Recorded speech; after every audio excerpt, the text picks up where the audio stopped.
Before we begin, don't forget to like the video and subscribe for more bedtime stories. Let me know in the comments where you're watching from and what time it is. And if there's a story you'd like to hear next, I'd love to know that too. I've spent most of my adult life trying to chase quiet. Not peace exactly. That's a word two people use when they've already found it. I was looking for silence. Real undisturbed silence. The kind you can only get when there's no cell service, no engines, no light bleeding through the trees. After my divorce 3 years ago, that silence became more of a need than a want. I used to live in Tacoma, working as a park maintenance tech for the city. My ex-wife, Emily, said I was married more to the woods than to her. She wasn't entirely wrong. Every time we fought, I'd disappear into a trail somewhere. Rainier, Olympic Cascades, didn't matter. Out there I could breathe. When she finally left, she took the apartment, the furniture, even the dog. The only thing she didn't take was my old Ford Ranger and a tent I bought from REI years ago. So that summer, I told myself I'd do something I'd always wanted to. A solo multi-day hike through Whisper Ridge, a stretch of old forest between Port Angeles and the foothills of the Cascades. It wasn't on many maps, just one of those places locals mention at bars. The kind that always comes with a half smile and a, "You sure you want to go there?" I didn't care. I packed up my 2 dogs, Copper, a big red coonhound mix with the personality of a grumpy uncle, and Tess, a small black terrier that thought she was 10 feet tall, and headed out. By the 4th day, I was about 20 miles from the last logging road.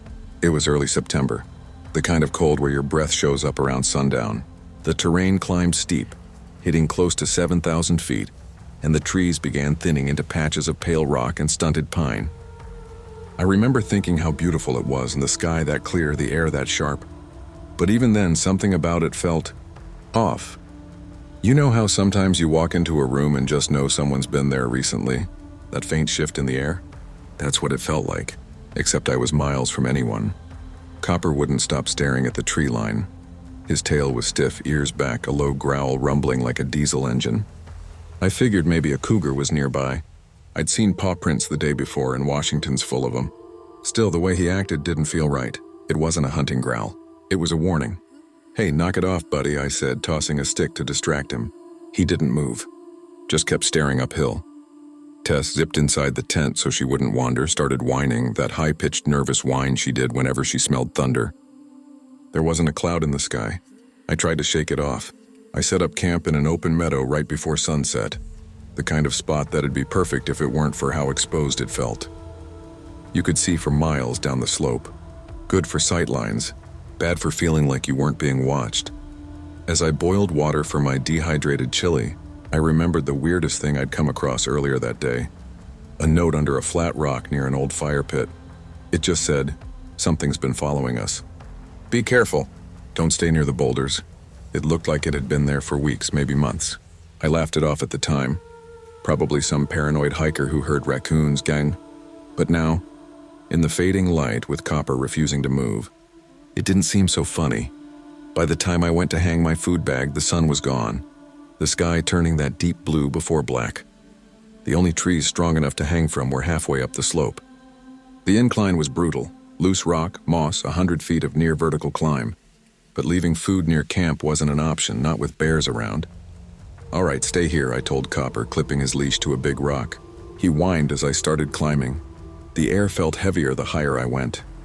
My headlamp was off. I still had enough twilight to see the outlines of trees, boulders, and old stumps. I was maybe halfway up when I heard it, crunch of soil, 50 feet ahead uphill. "Copper?" I whispered. He barked below, deep and sharp. He'd heard it too. My stomach dropped, another sound. This time slower, deliberate. Someone was moving. I froze, pressing my hand against a tree for balance. My first thought was cougar. My second was that note. My third and most terrifying was that it wasn't an animal at all. "Hey," I shouted, trying to sound confident. "Who's up there?" No answer. Just the wind cutting through the trees. Then Copper's bark changed, deeper, faster, pure aggression. I could hear Tess losing it inside the tent below, yipping nonstop. That set me off. My body went into full adrenaline mode. I clicked on my headlamp so fast I punched myself in the cheek. Pain shot through my face, but I didn't care. The beam swung wildly up the slope. Nothing, no eyes, no movement. Just the long shadows of pines and boulders. But Copper wasn't barking at shadows. He was staring straight ahead, every hair on his back standing up. All right, I muttered to myself, heart hammering. Better face it now than sit here all night. I crouched low and climbed another few feet, gripping the roots like handholds. That's when Copper suddenly lunged forward, breaking free of my hold. He charged up a few steps, snarling like he'd gone feral, teeth flashing white under the headlamp. And then, movement. Something darted between two trees, maybe 75 feet up. I caught it. Just for a second. Not an animal. A person. At first I thought it was just another hiker, but the way he crouched, the way he moved, it wasn't normal. He was low, close to the ground, face smeared with something dark, wearing torn-up brown fabric, twigs woven into his hood. It looked like a homemade ghillie suit. We locked eyes. He didn't say a word. Neither did I. I just stood there frozen, heart slamming against my ribs so hard I could hear it in my ears. He tilted his head, slow, deliberate, curious, like an animal that wasn't sure what it was looking at. Then Copper barked again, and he moved. Not away. Uphill, fast, vanishing into the trees. I backed down that hill like my life depended on it. Copper stayed in front of me, growling the whole way. I didn't stop until I hit the meadow again, gasping for air. When I got to camp, Tess was out of the tent. The zipper was open halfway. My hands started shaking. How the hell? I knew I'd zipped it all the way. She couldn't have done it herself. Tess, I called. She came trotting from behind a boulder, tail rigid, sniffing the air. Her fur was puffed, ears pinned flat. That was it. I'd had enough. I yanked my pistol out of my day bag, loaded, and fired a single round into the sky. The crack echoed off the ridge. I didn't hear anything after that, not a twig snap, not a breath. I didn't sleep that night. I sat in my tent, pistol on my chest, both dogs pressed against my legs. Every now and then, Copper would growl at nothing, Tess would whimper, and I'd hear faint shifting in the brush. Or maybe it was just my imagination. At one point around 2 a.m., I swear I saw a shape at the far edge of the meadow, tall, still, just standing there. The second I reached for my light, it was gone. As soon as the sun came up, I packed fast and didn't even eat, didn't look around. My hands were still trembling when I tied the last strap on my pack. I started hiking downhill as quick as I could without twisting an ankle. By mid-afternoon, I hit a lower campsite where a small group of backpackers was setting up. 2 guys and a woman, all mid-20s. They waved when they saw me. "Dude, you look like hell," one of them said. "You okay?" I must have looked pale because I just shook my head and said, "Don't go up past the ridge. Something's up there." They laughed a little, thought I was joking until I told them everything. The noise, the man in rags, the unzipped tent. The woman went quiet first. Then one of the guys said, "Man, we saw someone last night too, way off trail. Thought it was just another camper, but maybe not." We all decided to head back toward the trailhead the next morning. No one wanted to split up. When I finally got home 2 days later, I couldn't stop thinking about that man's face, or what little I'd seen of it. The dirt, the blankness, the way he didn't run like a person but like something that knew the terrain better than I did. Curiosity got the better of me. I went online, started reading posts about the Whisper Ridge area. Most were normal trip reports, until I found a few older ones buried deep in a forum. One hiker mentioned finding weird shelters made of branches near the boulder fields. Another said she'd heard someone laughing softly outside her tent around midnight but saw no one. And 2 years before that, a man's body had been found at the base of a cliff near where I'd camped. Cause of death, accidental fall. Except one comment below said, "Locals don't go near Whisper Ridge. Some folks never left the mountains after the mines closed. They live off what they find. I haven't gone back to the woods since. Sometimes, though, when I drive through the back roads near Port Angeles late at night, I catch myself glancing at the tree line and swear I see a shape standing still between the trunks, watching, waiting. For what? I don't want to know. Hovejo 9327 Parico.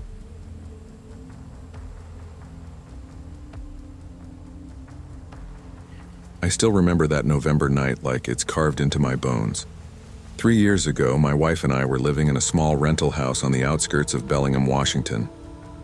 We were both in our early 30s then. She was working as a freelance photographer and I was doing contract work for a marine supply company. On weekends, when we had the time and weather on our side, we'd drive out to surf the Strait of Juan de Fuca. It wasn't the best surf in the world, but the peace, the mist, and the quiet isolation, it had its own kind of magic. That weekend, though the ocean didn't feel magical, it felt wrong. The forecast had called for messy conditions along the outer coast, too windy for our usual spots at La Push or Westport. So instead, we decided to check out a smaller, quieter area a local had once told us about, Crescent Cove, somewhere along Highway 113, north of Forks. Not many people knew about it, and from what we'd heard, it was perfect for an early morning session. We packed up our old Subaru Outback, tossed in our wetsuits, 2 sleeping bags, a camp stove, and a cooler of leftovers. The plan was simple. Drive out in the evening, park by the beach, sleep in the car, and hit the water at sunrise. It was already cold when we left, just past 5 p.m., that kind of damp chill that sticks to your bones. The sun had dropped low, spilling orange light over the tree line as we wound through the mountains. By the time we passed through Joyce, the last speck of civilization before the highway turned remote, our cell service had dropped completely. Guess it's just you. Me in the woods, my wife joked, nudging my shoulder. I smiled. That's the point, right? No tourists, no screaming kids, just waves and peace. We found Crescent Cove just after 7 p.m. The turnout was a wide gravel pull-off leading to a dirt track that sloped down to a beach hidden by tall pines. There were only 2 vehicles parked there, an old camper van and a beat-up red pickup. A small campfire flickered between them. Looks like we're not the only idiots out here tonight, I said, cutting the engine. My wife shrugged. At least we won't be totally alone.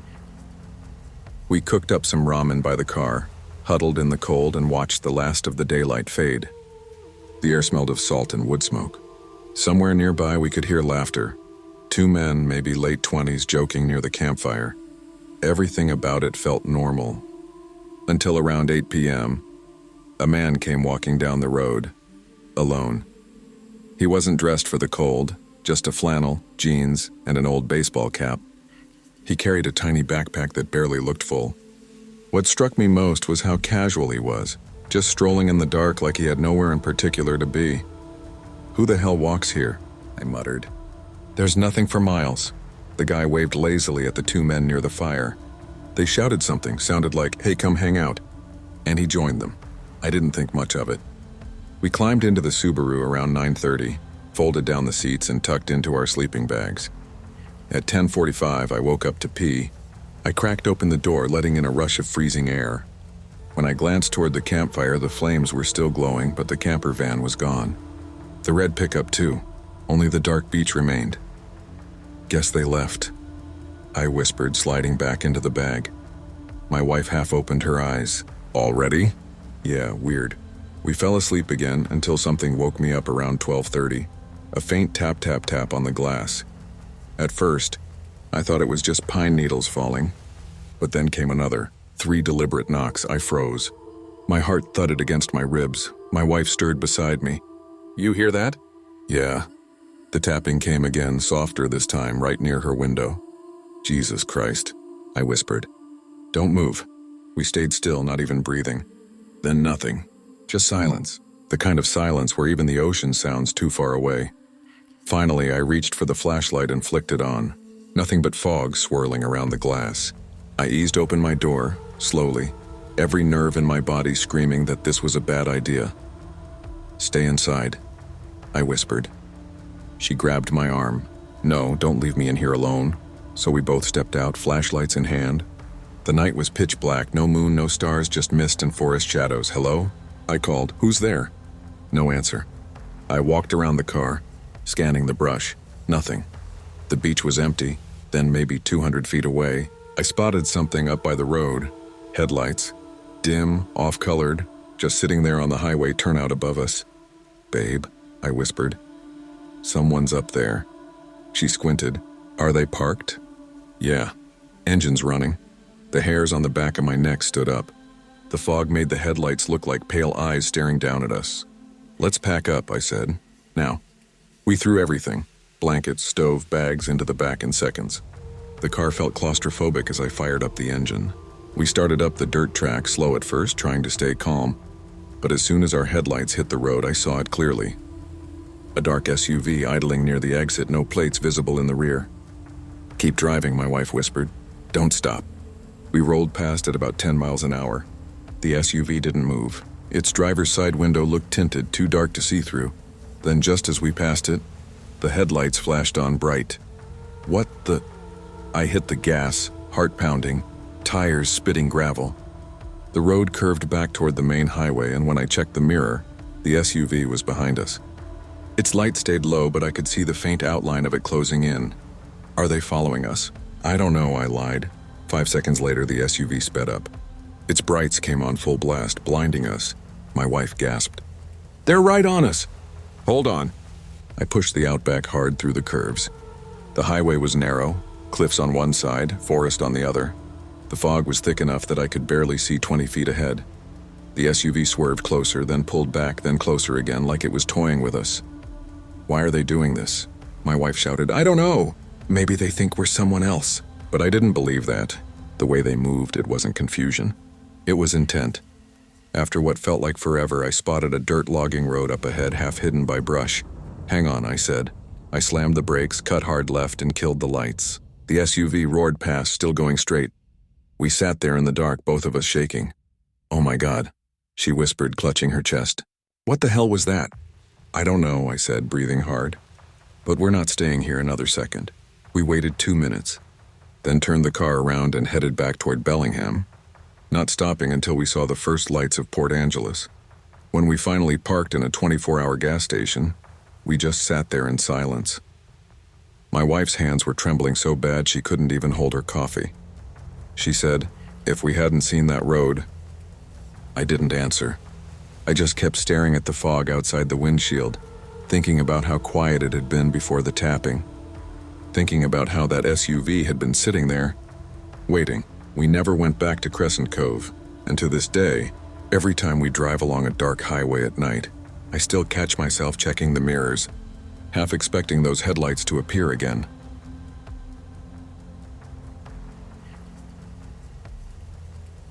I grew up in a small coastal town on the Kitsap Peninsula, about an hour west of Seattle. It was one of those places where you could smell the salt in the air before you even saw the water, the kind of town where everyone's boat had a name, and every kid learned to tie a bowline knot before they learned to ride a bike. My grandparents' house sat right along the shoreline, gray shingles, big windows facing the sound, and a small wooden dock that creaked when the tide came in. I spent every summer there from the time I could walk.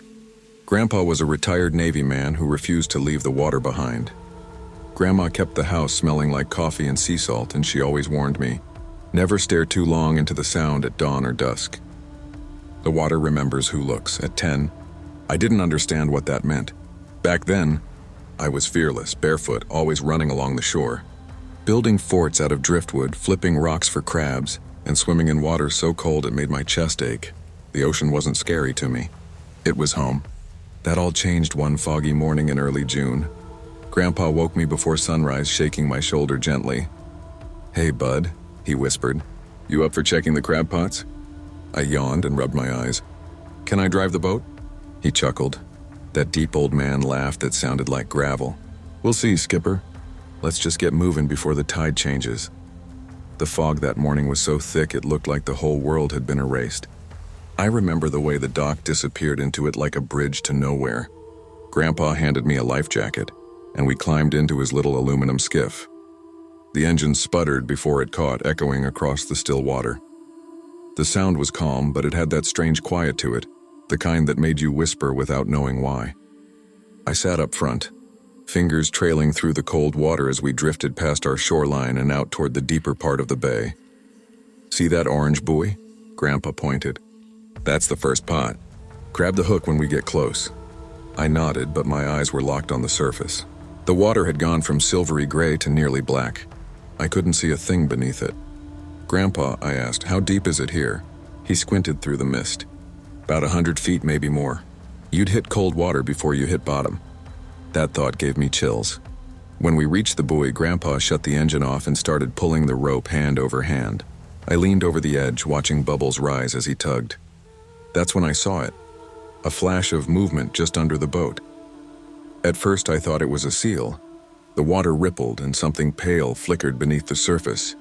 I leaned closer, trying to make out what it was. The fog seemed to close around us like walls.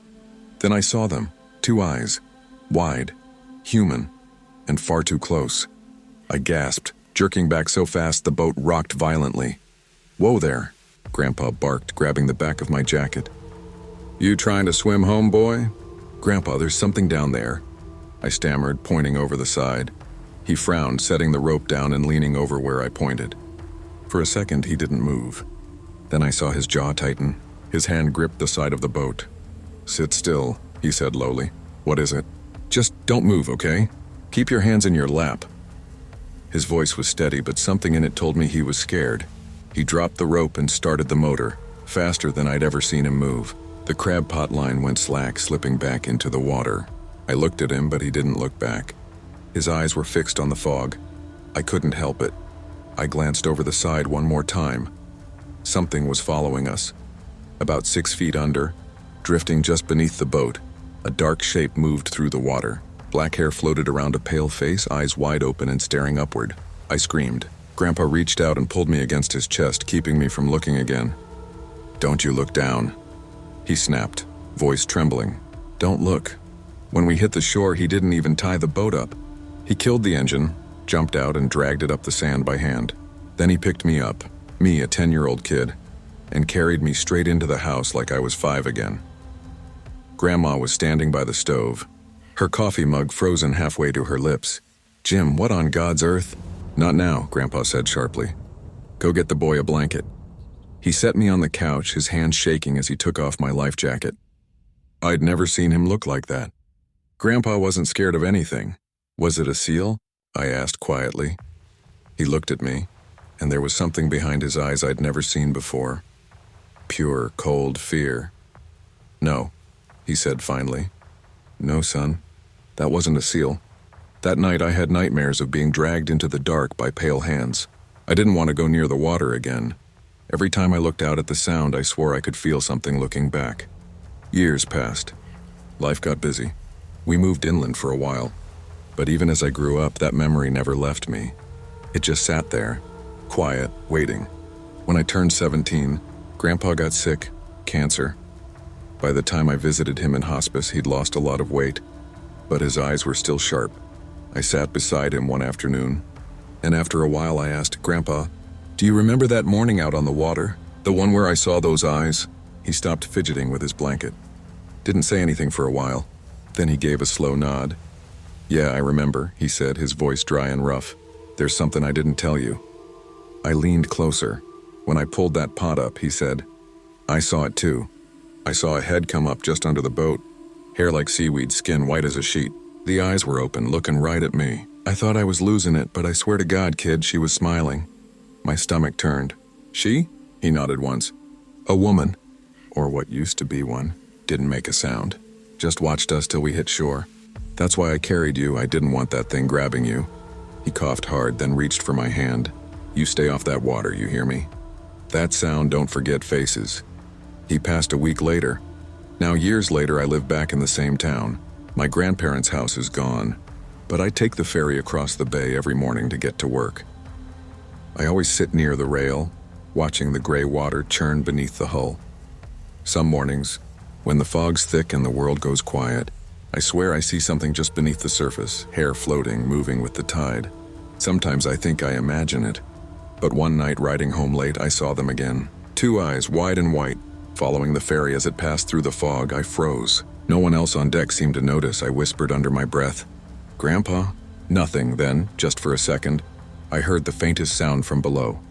It wasn't a voice. It was laughter, soft, female, coming from the dark water. I couldn't move until we docked. When I finally stepped onto land, I looked back one last time. The water was calm again, but I knew better. The sound doesn't forget.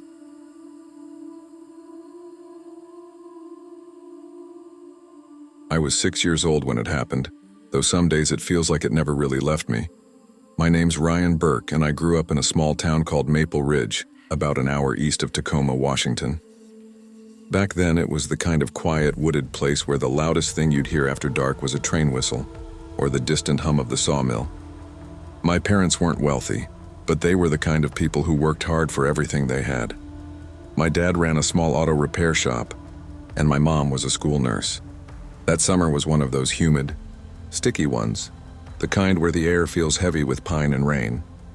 Every year the county held a little event called the Maple Ridge Summer Fair, set up in a big open field behind the elementary school. They'd have all the usual stuff: a Ferris wheel, corn dogs, local bands playing on a small stage, and a bunch of stalls selling handmade crafts. For a 6-year-old kid, it might as well have been Disneyland. That was the day I learned monsters didn't always hide under your bed. Sometimes they smiled at you in broad daylight. I remember the smell first: popcorn and wet grass, and the faint sound of a country song coming from the speakers.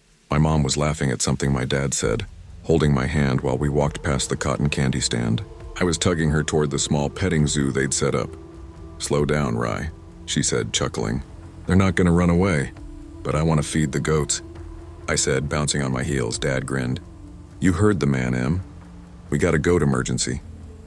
He had that dry kind of humor I only learned to appreciate when I got older. We made our way through the crowd, kids squealing on the rides, people lined up for lemonade. It was busy but not chaotic, just normal. The last normal day of my childhood. It happened fast. My parents had stopped at a booth where a local woman was selling handmade candles. I remember getting bored spotting a few other kids running around a ring toss game nearby. "Can I go play there?" I asked. Mom hesitated, glancing at my dad. "Just for a minute, okay? Stay where I can see you." I nodded and ran off, the sound of laughter and cheap carnival music filling my ears.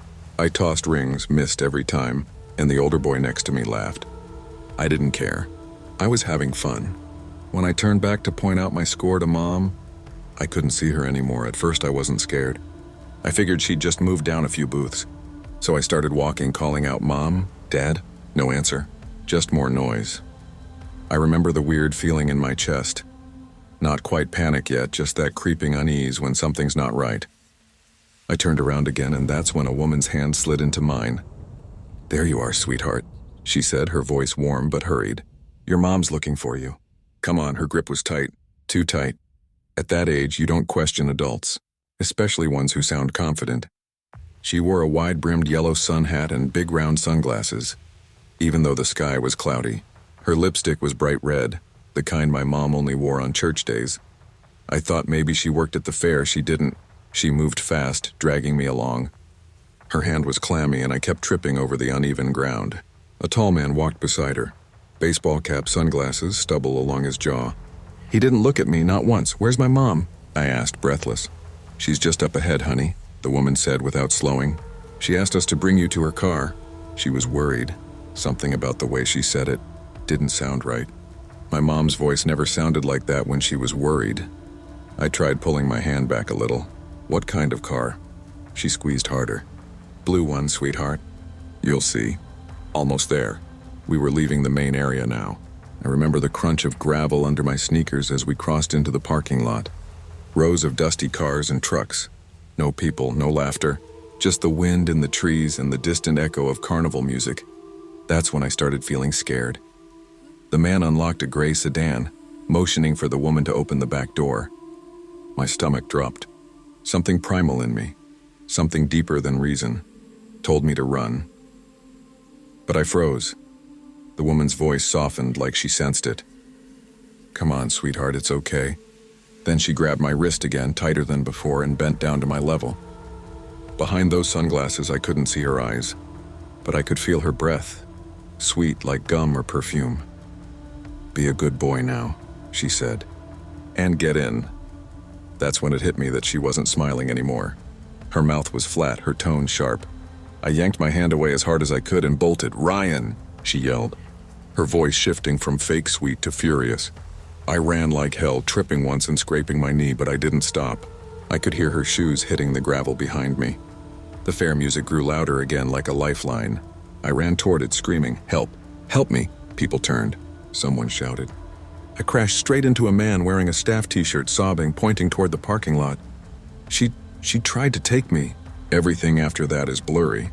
I remember my mom screaming my name, the way she fell to her knees and held me so tight I couldn't breathe. My dad was yelling at someone, maybe the staff.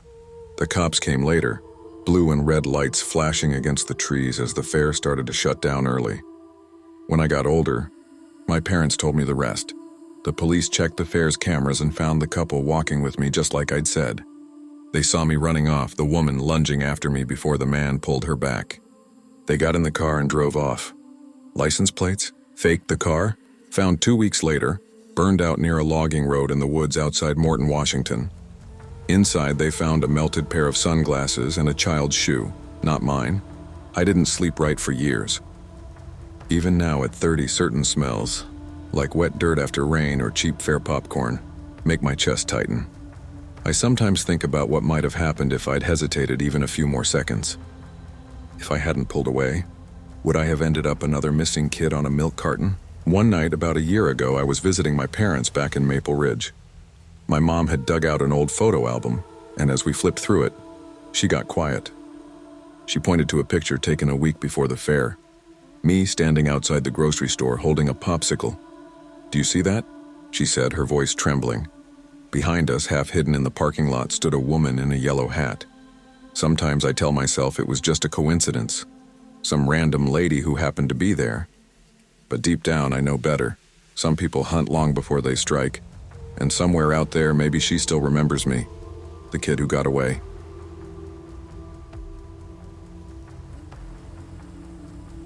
I grew up in a quiet little town called Clearwater, Washington, the kind of place that feels tucked away from the rest of the world.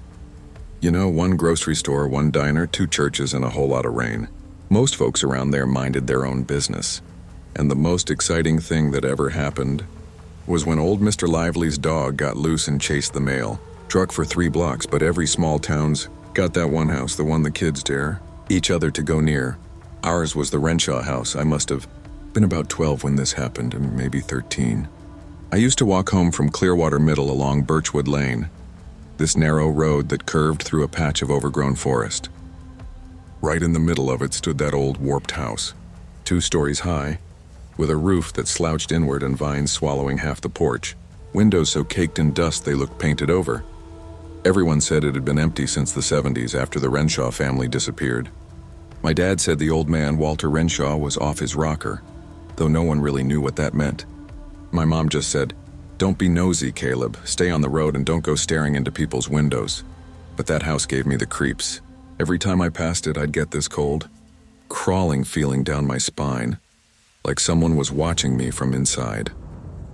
That summer was one of those sticky ones. Long days, muggy air, and the smell of pine needles baking in the sun. I'd just finished summer school, walking home alone, backpack bouncing against my shoulder blades. I turned the bend and there it was, the Renshaw place, leaning like it was tired of standing. Only that day, someone was standing by the front gate. He was old, easily in his 70s, dressed head to toe in black. Not like a funeral tux, and more like an old suit that had seen better decades. His silver white hair was slicked back, his skin deeply lined, his hands folded neatly over a wooden cane. I remember thinking he looked too clean to belong there, like he'd stepped out of another time. When I tried to speed walk past, he raised his head. "Afternoon, young man," he said, his voice gravelly but calm. Afternoon," I muttered, gripping my backpack strap. "You walk this way every day?" "Yeah, just heading home." He nodded, eyes following me. "Good boy. Kids don't walk much anymore. Always in cars now." "You from around here?" "Clearwater," I said. "Over on Miller Street, Miller Street," he repeated like he was testing how it felt in his mouth. Then, with a crooked smile, "Your parents, they expecting you home soon?" That question, something about it rubbed me wrong. "Yeah," I said, taking a cautious step backward. Good. Always best to get home before dark." He turned slightly toward the house behind him. "You ever been inside this place, son?" I laughed nervously. "No, sir. My mom says it's falling apart." He chuckled, a deep rusty sound that made my skin prickle. "Falling apart? Oh, it's much worse than that. You see, the Renshaw house doesn't fall apart the way other houses do. It changes." I frowned. "Changes how?" He tapped the top of his cane. "Rooms don't stay where you left them. Stairs go down when they used to go up. Doors open into hallways that weren't there before. It's a maze in there. You go in and it doesn't let you back out." I tried to smile politely. "Like some kind of trick house?" "Not a trick," he said softly. A trap. His eyes, I'll never forget them, cloudy gray like the sky before a storm. I went in when I was about your age, he continued. Didn't listen when folks told me not to. I had 3 friends with me, Tommy, Lee, and Mary. Thought we'd explore. Only thing is, that house doesn't like to be explored. It likes to keep what finds its way inside. He leaned closer, the smell of old rain and mildew on his coat. I've been trying to find my way out ever since. That made me laugh. I couldn't help it. You mean, you live in there? The old man smiled, wide and awful. His teeth were the color of old wood. Live, he said, like he was tasting the word. Sure, let's call it that. He straightened up, his joints creaking. Do me a favor, boy. Don't ever go in there, not even if you hear someone calling your name from the porch. Promise me that. I swallowed hard. Okay, yeah, I promise. He nodded once, satisfied. Good, that's a smart lad. Then he stepped past me, tapping his cane against the road as he walked off down Birchwood, humming something under his breath. A tune I couldn't quite place but somehow recognized. When I got home, I told my parents about the man.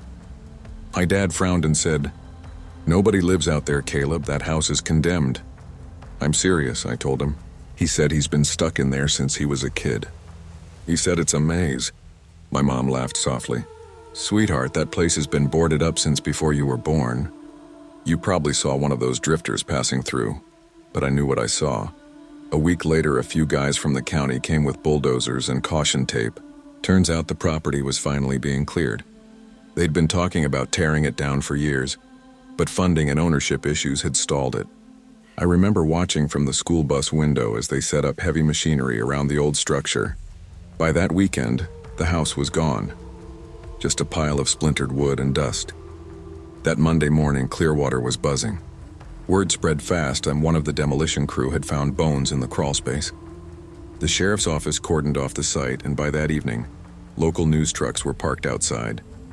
Turns out it wasn't just one body. They found 3 children, all between 10 and 14 years old, according to the coroner. Their remains were so old that the clothes had almost turned to dust. Nobody in town could identify them. No missing person reports that far back matched. The sheriff called in state investigators, but they didn't get much either.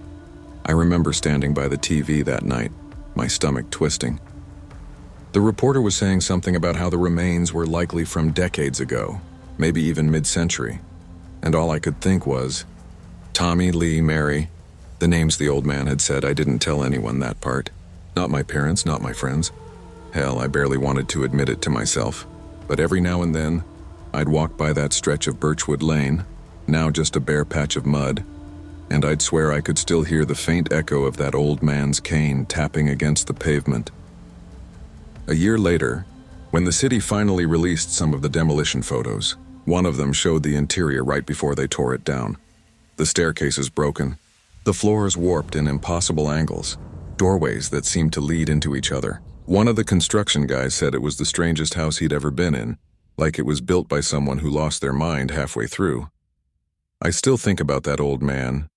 I've looked through old records, town archives, even ancestry sites trying to find any trace of a Walter Renshaw.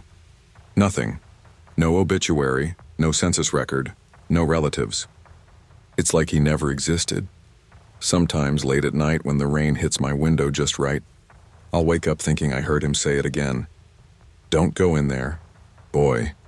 And I'll realize I can still smell the damp wood and old air, the scent of that house that was supposed to be gone forever. Maybe he was real, maybe he wasn't. But every time I walk down Birchwood Lane, I keep my eyes on the ground, because I know if I ever look up, I might see a figure by the gate. Old black coat, silver hair slicked back, watching, waiting, and I don't think I'd have the guts to look twice.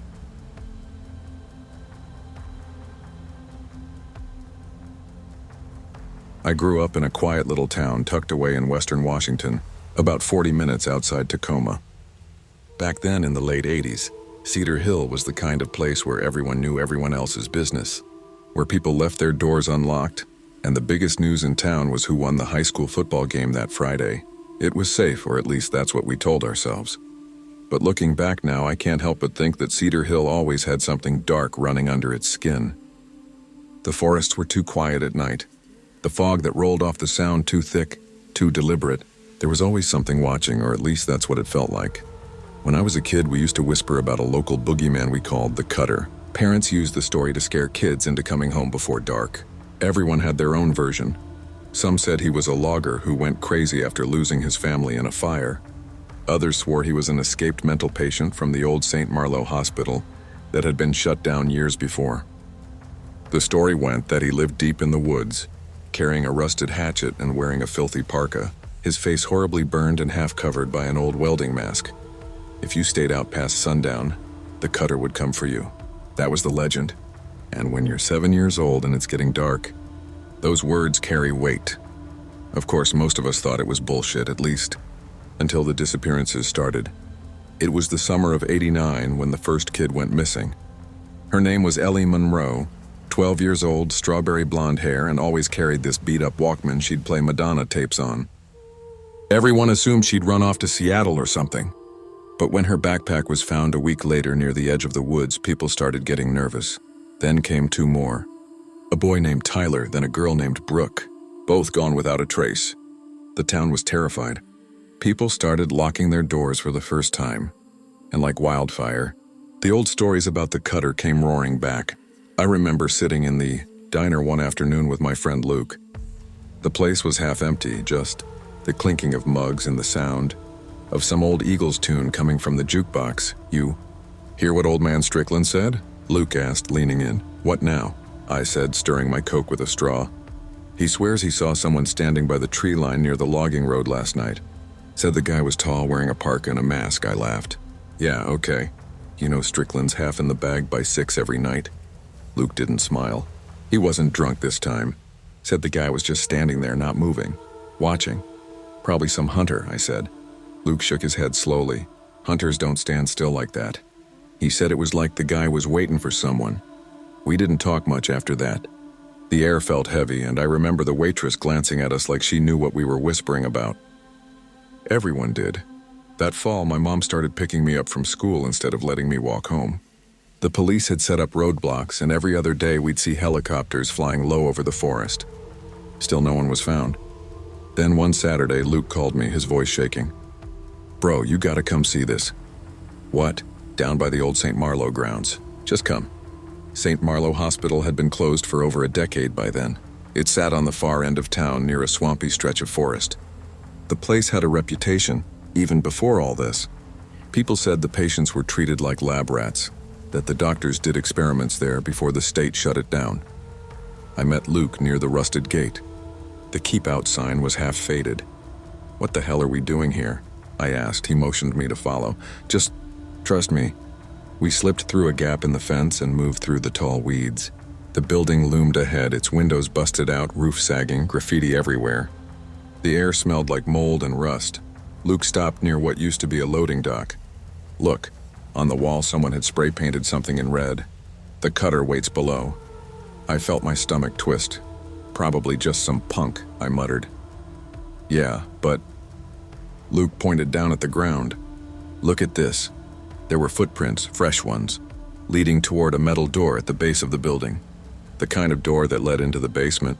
"Someone's been here," he said quietly. We both just stood there listening. Somewhere deep inside the building, I thought I heard something metallic scrape across concrete. "Let's go," I whispered. But Luke was already stepping forward. "I just want to look." "Luke, don't be stupid." He turned his head, smirking. "Relax, man. It's probably just..." A loud clang echoed from inside. Something had moved. We both bolted. I don't think I stopped running until I got home. That night I couldn't sleep. I kept thinking about that sound, the scraping metal, the red writing on the wall. Around midnight I heard tapping on my window. My heart jumped. I got up, pulled the curtain aside. It was Luke. He was standing in my yard, pale as hell. "Dude, what the hell are you doing?" I hissed, opening the window. "Come out," he said, voice trembling. I went back. "You what?" "I went back to St. Marlow. I saw something, man. You need to see it too." I almost slammed the window shut. "No way, please," he begged. "You'll never believe me otherwise." Against every shred of common sense, I grabbed my flashlight and followed him. The forest behind St. Marlow was dead quiet. Even the crickets had gone silent. We crept back to the loading dock, our breath showing in the cold night air. The door was slightly open now, and a faint orange light flickered from within. Luke pointed. That wasn't there before. The air smelled wrong, like copper and rot. We went inside. The hallway was narrow, lined with peeling paint and rusted pipes. Somewhere in the distance, a generator hummed, and then we saw it. Light spilling from a room at the end of the hall. Inside, there were photographs pinned to the wall. Old yearbook photos of kids. Ellie Monroe, Tyler, Brooke, even others I didn't recognize. Underneath each picture were scraps of newspaper articles about their disappearances. My hand started shaking so bad I almost dropped the flashlight. Luke whispered, "What the hell is this?" That's when we heard the footsteps. Heavy, dragging footsteps coming from behind us. I turned, and in that dim hallway, I saw him. A tall man, wearing a torn parka and a welding mask streaked with soot. In one hand, he held a rusted hatchet. The cutter Luke froze. I yelled, "Run!" We tore through the corridor, knocking over rusted gurneys, sprinting into the night. I didn't look back until we reached the road. When I did, he was gone. The cops didn't believe us. They searched the building, said they found nothing. No light, no generator, no photos. Just an empty basement. But a week later, Luke disappeared. His bike was found by the trail near St. Marlow. No sign of him. And that's when it hit me. When I realized this wasn't a legend anymore. They found part of a jacket and a small bloodstain near the edge of the swamp. But nothing else. It's been over 30 years. I moved away from Cedar Hill a long time ago. But every now and then I'll wake up from a dream where I'm back there, standing in that hallway again. I still remember that sound, the dragging footsteps, the scrape of metal. They never caught anyone. But I know what I saw that night. A few months ago, I saw a post on a local Washington forum. Someone had been exploring the ruins of St. Marlow again. They claimed they found an old welding mask lying in the dirt, half covered by moss. And underneath it, carved into the concrete, the cutter waits below. Sometimes, I still hear the sound of metal scraping in my sleep.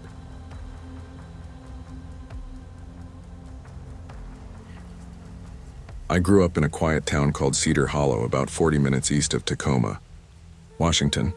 One of those places where the fog hangs thick over the pine trees and the whole world smells like wet soil and cedar after the rain. Out here, hunting isn't just a hobby and where it's part of who you are. Every fall, the men load their rifles into the backs of muddy pickups. The women pack thermoses of coffee and kids get their first taste of the woods that raised us. I started hunting young, 10 years old, and I remember my first deer clear as yesterday. I was small for my age, wearing my dad's old camo jacket that hung loose on my arms. We were out behind the family's 40-acre plot near Cedar Creek. Dense woods, uneven ground, and a silence that feels older than time. That morning, I bagged my first buck not 30 minutes after sunrise. My dad had been beaming, his rough hand patting my shoulder as if I'd just crossed into manhood. "You did good, kid," he'd said, his breath forming small clouds in the cold air. Later that afternoon, he wanted another shot at his own deer and told me to tag along. "Ain't leaving you at home," he'd said, slinging his rifle over his shoulder. "You'll stay close and keep quiet." I didn't argue. I never did back then. We set up deep in the tree line near the old split rail fence that marked where our property ended and the neighboring timberland began. Dad settled down with his rifle, and within minutes he was snoring softly. I remember the smell of gun oil and damp earth, the way the air seemed to hold its breath, and then I saw him. A man. He was walking slowly through the trees about 50 yards ahead. He wasn't wearing orange like every other hunter. Instead, he had on some kind of old wool coat, dirt-stained overalls, and a wide-brimmed hat. His hair was long and black, same with his beard, and his skin looked pale. He didn't seem to notice me or my dad. Just kept walking like he belonged to another time entirely. I remember whispering, "Dad," but he didn't wake up. I watched the man disappear between the trees and convinced myself maybe he was just some old-timer from down the road. Still, there was something about him that stuck in my head, the way his clothes looked wrong for the decade, and how quiet his footsteps had been. I never mentioned it again. 8 years later, I was 18 and hunting alone for the first time. My dad had gotten older and didn't go out much anymore, so it was just me, the rifle, and the woods that I knew like my own backyard. That morning, fog had rolled in thick over the creek bed. and the ground was slick from the night's rain. I decided to cut through the same part of the property where I'd first seen that strange man as a kid, mostly out of habit, maybe nostalgia. I was walking slow, eyes scanning the brush for movement when my boot caught on something hard. I went down face first into the dirt, my rifle sliding out of my hands. Son of a... I muttered, pushing myself up. When I turned to see what I'd tripped over, my stomach turned cold. It was a headstone, small, half-buried, and covered in moss. I brushed off the dirt and could barely make out the faded inscription, "Unknown Deceased." 1899, my first thought was that it had to be some kind of marker from before our family owned the land. But I'd been hunting this area my whole life. I'd never seen it before. Then the woods went quiet, completely silent. No birds, no wind, nothing. That's when I heard the creak. It came from somewhere behind me, like the slow strain of rope rubbing against bark. I turned around, and my heart damn near stopped. 10 feet away, hanging from a thick limb of a black pine, was a man. The same man I'd seen all those years ago. Same hat, same beard, same lifeless face tilted sideways, his neck at an angle that made my stomach twist. His boots dangled above the ground, swaying gently. I froze.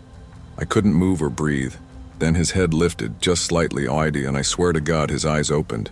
I screamed and ran. I tore through the woods, branches whipping my arms, nearly tripping every few steps. I didn't stop until I saw the lights of our farmhouse through the trees. When I burst through the front door, my dad looked up from his recliner, startled. "Jesus, kid. What the hell happened to you?" I was shaking so hard I could barely speak. "There's a man hanging from a tree back near the old fence line." Dad frowned, set his beer down, and grabbed his rifle. "You stay here," he said. "If there's someone messing around back there, I'll find out." He left. I sat on the porch steps with my head in my hands, trying to calm my breathing. 30 minutes later, he came back. His boots were muddy, his expression unreadable. "Well?" I asked. He sighed, rubbed his chin. "Ain't no body back there. But there is a grave. Small one. Says unknown deceased 1899. You sure you weren't seeing things, son?" "I know what I saw," I said. My voice was shaking. "He was hanging from that tree." Dad didn't respond. Just looked at me for a long moment before heading back inside. That night I couldn't sleep. Every time I closed my eyes, I saw that man's lifeless face, the way his body swayed ever so slightly in the still air. I could even hear the faint creak of rope in my head. The next day I went to the Cedar Hollow Public Library. It's a small building, the kind where the air smells like dust and old paper. I told the librarian I was looking for historical records about our property. She pointed me toward the microfilm archives in the back. I spent hours scrolling through reels of old newspapers until I found it. An article dated July 7, 1899 from the Cedar Hollow Chronicle. The headline read, "Unidentified man found hanged near Cedar Creek, body unclaimed." The story said a man had been found hanging from a pine tree on a local family's land. No one knew who he was. The town coroner ruled it a suicide. He was buried beneath the same tree where he'd died. Next to the article was a photograph, grainy, black and white. It was him. Same beard, same hat, same coat. I remember pushing back from the microfilm machine, my chest tightening. It was like the room had shrunk around me. The librarian, an older woman named Mrs. Crowley, noticed my face and asked, "You okay, dear?" I swallowed hard. "Do you know where this was?" She squinted at the headline. "That'd be near the old Miller farm, I reckon. Out by the creek." "Why?" "That's our land now," I whispered. A week later, I went back to the site. Not because I wanted to, but because something in me needed to know if it was still there. The headstone was there just as before. The tree too. But the branch where I'd seen him hanging had broken clean off, lying on the ground like it had been struck by lightning. I stared at it for a long time. The air was thick and still. Then I noticed something carved into the trunk of the tree. Right above where the headstone sat, it was a single word: "Forgive." The letters looked old, weathered, like they'd been there for over a century. I don't know why, but I whispered, "I'm sorry," before turning and leaving for good. That night, as I lay in bed, I heard something outside my window, a faint creak, like rope tightening in the wind. I didn't look, and I haven't hunted in those woods since.